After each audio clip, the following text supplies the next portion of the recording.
Hi, hello, welcome, and welcome back to my channel where I talk about books. So today's video is going to be some book reviews. I thought it's going to be fun to review the books that I picked up strictly because of TikTok and BookTok recommendations. Why in quotes? Because let's just say not all of them have been good. So I just want to talk about these books and what I thought about them. Gonna say right away, I hated some of them. I loved some of them, so it's been a mixed bag for me. So these are the books that I picked up and read literally because of the one reason and one reason only, and it's because they've been super popular on BookTok. And I kept seeing them over and over and over and over, and everybody was raving about them. And yeah, I gave up and I picked them up, even though I think most of them I wouldn't even kind of look twice in a bookstore at. Nevertheless, here we are. Anyways, in no particular order, I'm gonna start with From Blood and Ash by Jennifer L. Armentrout. So this is the romantasy series. So this is one of the most popular ones. So I didn't think I was gonna like it much. Just, I don't know. I had a feeling it's gonna be kind of trashy. But anyways, I wanted to check it out. I was kind of in the mood for some trashy romantasy, to be honest. This was kind of trashy, but in a good way, I guess. There's a lot of smut in it, so just be aware if you haven't read it and you want to check it out. But it's a romantasy, so that's to be expected.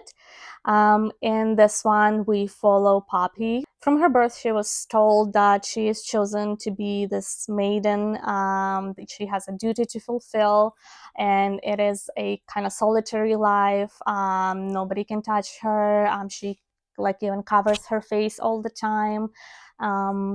And things like that, but she kind of a little bit rebels and sneaks out of her castle, where she meets this man totally by accident, and he doesn't know who she is, and they kind of, I guess, hook up a little bit or something like that, and the story goes from there.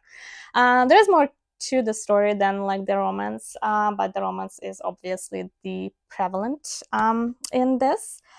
I kind of read it like on the one breath, and I went ahead and ordered like the rest of the series. It is unfinished series, but I have read, I think, how many?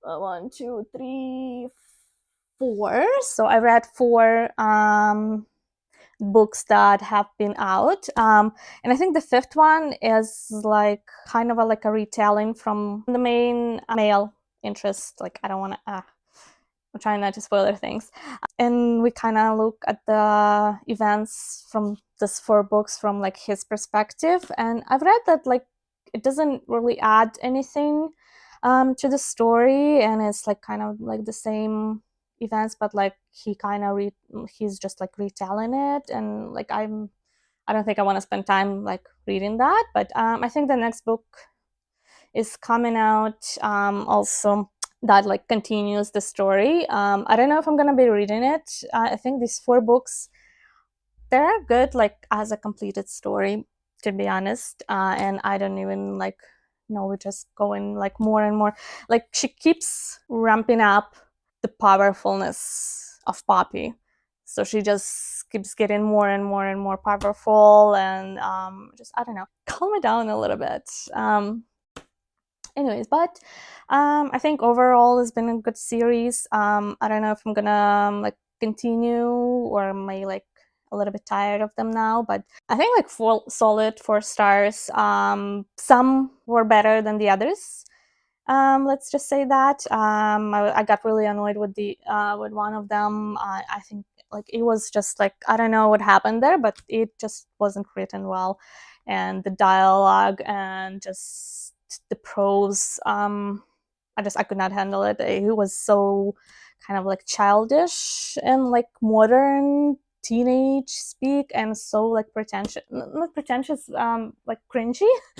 um but I don't know. Like the first one wasn't like that. It was like a little bit like it's a little bit more on the YA side, like writing wise. But like I don't mind that. It is very readable. It is very page turning. Like I kind of got into it like right away, and I didn't expect it to like it as much as I did, but I did, and I think like solid 4 stars for me. As the romantasy goes, I think this is one of the most popular and the better ones out there. I'm not counting one of the books that was like I didn't even like know if I'm gonna continue after that or not, but it got better again, so I don't know. This wasn't bad, so thank you, TikTok. I think this was a pretty good time spent. Now, next one, also romantasy, and that would be Lightlark by Alex Astor. But this was bad.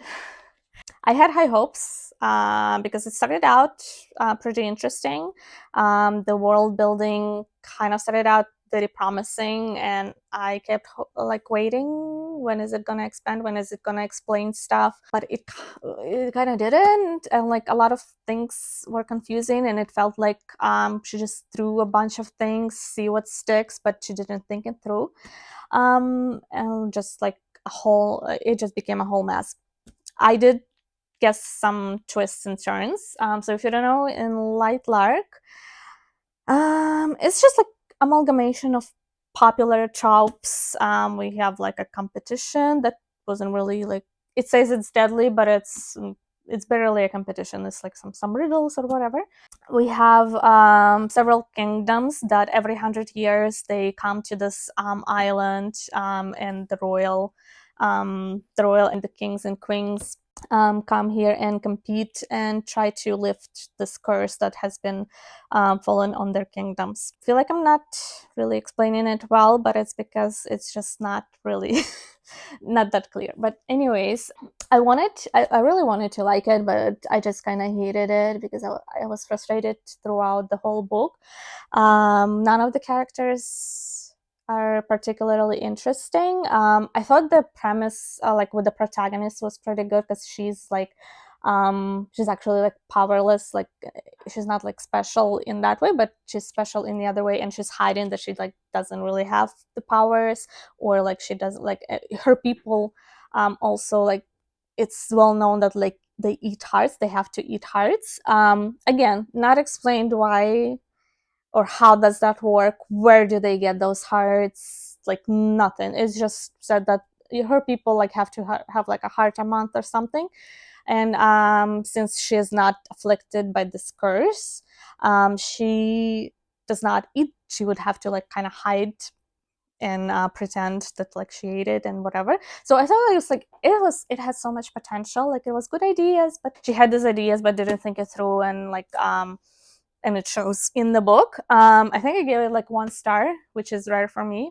The romance wasn't good, and it's like a standard shadow daddy whatever, which I don't mind. Like I like them, but like I feel like everybody is going for that nowadays, and like 90% of them isn't really interesting. They didn't do anything interesting with that. A 1 star, no. Let's talk about some more romantasy. So this is like my primary genre that I am kind of reading in. It's like fantasy, romantasy. I do love romantasy. I've been trying to kind of find more good ones, but I think nothing quite comes close to like Sarah J. Maas's books. But I think in recent years there's been a few good ones, and I think this one is one of them as well. So The Serpent and the Wings of Night. This is a kind of like duology, but it has like spin-offs, additionals that I haven't read yet, by Carissa Broadbent. So this one also I just seen all over TikTok all the time, and I just kind of gave up. And I knew it was like vampires, which I don't really do vampires much, just not my thing mostly. But I gave up and I decided to like try it out and see what's all the fuss about. And honestly, I quite really liked it. I think I gave it like somewhere between 4 and 5 stars at the time. There's also like a competition in here. So we follow Oraya, who is adopted human princess of the vampire king. She's not a vampire herself, and she kind of wants to be. And so she enters this Kajari tournament that was held like by the goddess, and the winner can like have their wish granted, and she wanted to kind of like stop being human, I guess. So she enters this tournament where she meets our love interest, and the things go from there. This was actually really good, very usable, like readable as well. I like the characters, I like the chemistry, I like the story, like overall, and the world building, and I think the vampires were like interesting as well, and the lore around them. So pretty good. So the second one is called The Ashes and the Star-Cursed King, which is book 2, and it is a complete story, so you don't have to continue if you don't want to. So like if you just kind of stuck with this duology, you will get like complete full story, which is pretty great. I don't know if I'm going to be reading spin-offs. I think the other one is like about her friend, and I'm just not quite interested, but maybe at some point I will. I don't know. But anyways, the original one was really good. The next one is Butcher and Blackbird by Brain Weaver. So this one again, I wouldn't probably look twice much like in the bookstore if I would just like picking out by myself. But I kept seeing it everywhere over TikTok, and everybody keeps raving that it's like funny and sexy and like, you know, dark romance kind of thing. I don't know why, but I thought it was a romantasy, but it's not. It is just a dark romance set like in our world, which kind of took me out of it a little bit. But once I kind of got used to the idea, it was fine. So this one was interesting experience. Let's just say that. So I kind of like I started it and I almost DNF'd it like 3-4 times in like the first 30-50 pages, not even 50, like 20-30 pages. I almost like put it down and never picked it up again because like, oh no, I don't know, like the start was very cringe and very insta lovey and very like I think maybe because I was kind of expecting a romantasy for some reason. I don't know, but it's not. It's on me probably. Nobody ever said that it was a fantasy, but like it's just in my head. And I was just kind of like there was no descriptions at the start, and I was struggling to like kind of figure out where they are and like what does it look like, why, what what is going on. So it's not a spoiler, but we open with her just stuck in a cage somewhere, and like that was it. So like there was no descriptions, like what sort of cage, what is like around the cage, and like it was hard to kind of read because like there was nothing to kind of hold on to. It was just kind of, when you read it, it's like in the black or white vacuum, and she's like kind of floating in this cage. Anyways, it was hard, kind of like until you get into it, and it was just gonna figure out, oh, they must have been like in the basement of this guy. I was like, okay, and it's like a regular guy. I don't know if it was just a me problem, but I still kind of feel like I've been running into it a little bit later too, that is just not descriptive enough, but it was fine. I actually enjoyed it more than I expected to. Once I kind of passed that like cringy beginning, I kind of started getting into it, and it was kind of fun, more fun than I thought it would be. And I like the chemistry between the characters. Not everything made total sense in here, but that's okay. I think it's just like one of those kind of trashy in a kind of a good way, but yeah, don't expect too much going into it. The prose is very easy, very readable, and you just kind of go flip through pages pretty fast. I think that's mainly why I was kind of able to really get past that first initial cringe, and I just kind of once you're just like going to roll with it, you'll have fun with it. So for the premise of this book is we have these two serial killers who kind of kill other serial killers, and they meet and they struck up a friendship, and they decide that every year, once a year, they gonna come together and have like a little competition. They're gonna choose a target, and just whoever is gonna kill first will be a winner. So in that sense, it's not very insta-lovey because it's kind of like a relationship on a distance, but it's just friendship, and they meet up like once a year and they spend this time together. Yeah, as I said, once you kind of roll with the cringe and the campiness of it, you start having fun with it. That was pretty good. It does have 2 more books that focuses on some other people in the book. I don't know if I'm going to be reading any of that. I don't feel like I have an interest in those people, but maybe the second one, maybe if I'm in a mood. We'll see. It's just not everything is like super believable from it. So next I have is Icebreaker by Hannah Grace. So this is probably the biggest surprise for me, and probably the best entry out of all of them, except maybe for the Serpent and the Wings of Night. They're kind of like on the same level, I think. I really did not expect to like it as much as I did, but I really, really loved it, actually.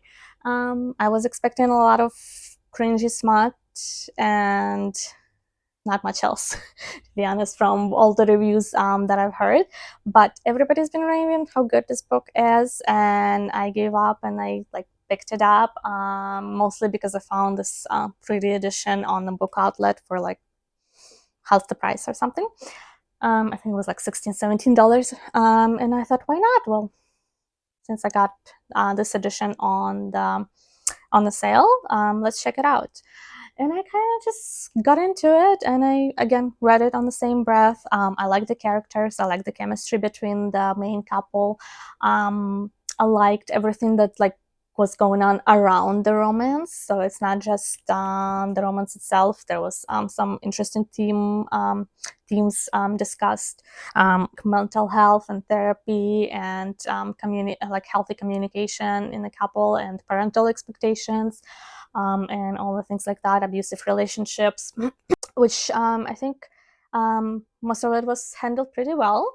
I did, if you maybe wanted a little bit more from the antagonists of the book, there's which there are, and they were like a little bit flat, like one of them more than the other, but still kind of just wanted a little bit more there. But mostly it's very readable, it's very fun.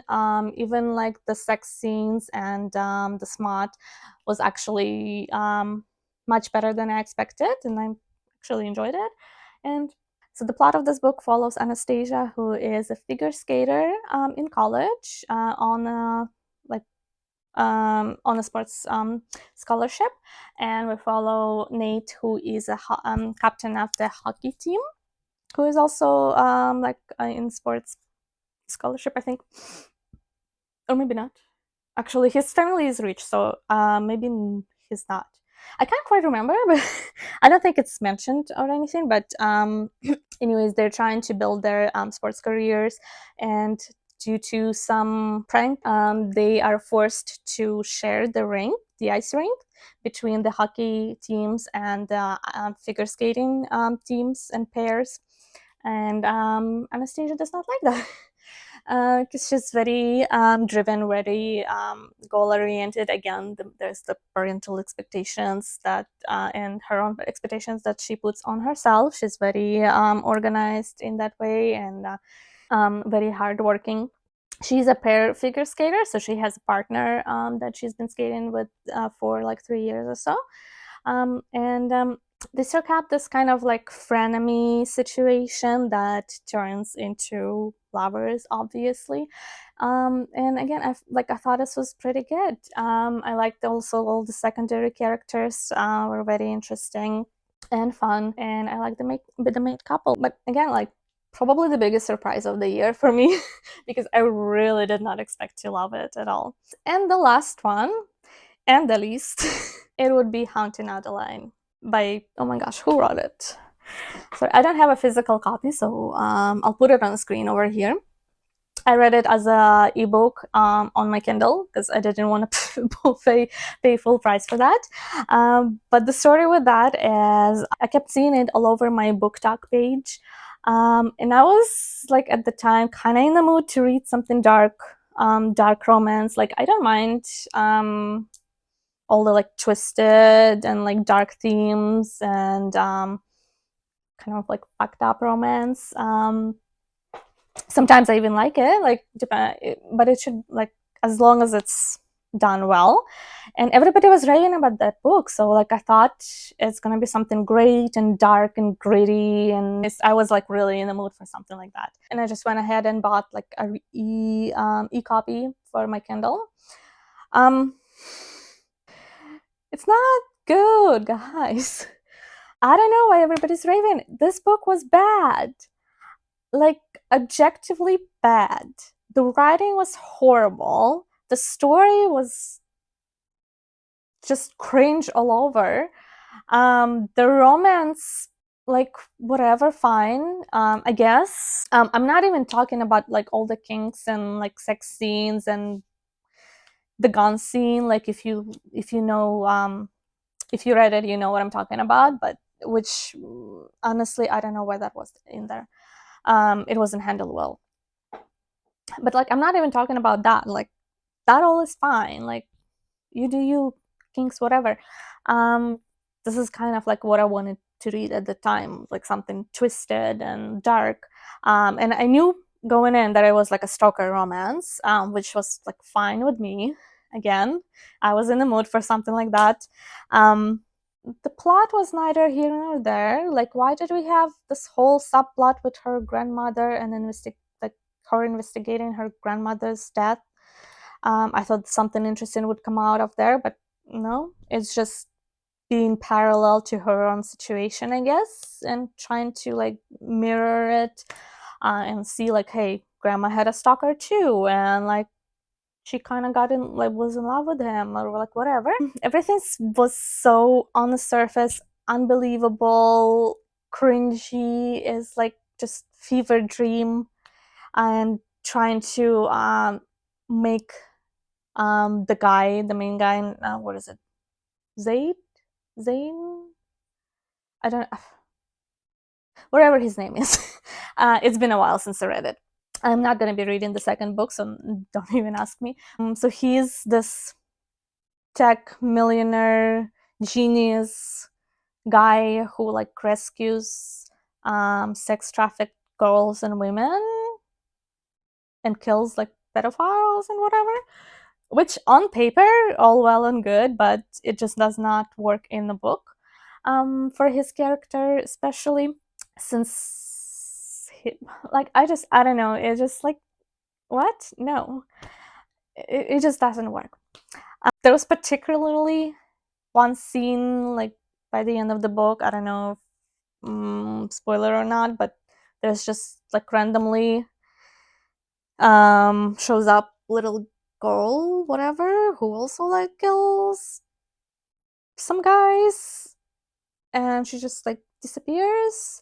And don't tell me that, like, I know there's a prequel about her, but like I don't want to read a prequel before I read the original book to know what's going on in that book. Like, the prequel is meant to expand on the original books, if you want like more, and not to feel like, oh, there is like a cameo and there should be like another, and there's like supposed to be like another book like about this cameo, but this is the first book in this universe. Like, it's supposed to be on its own, self-contained. 1 star.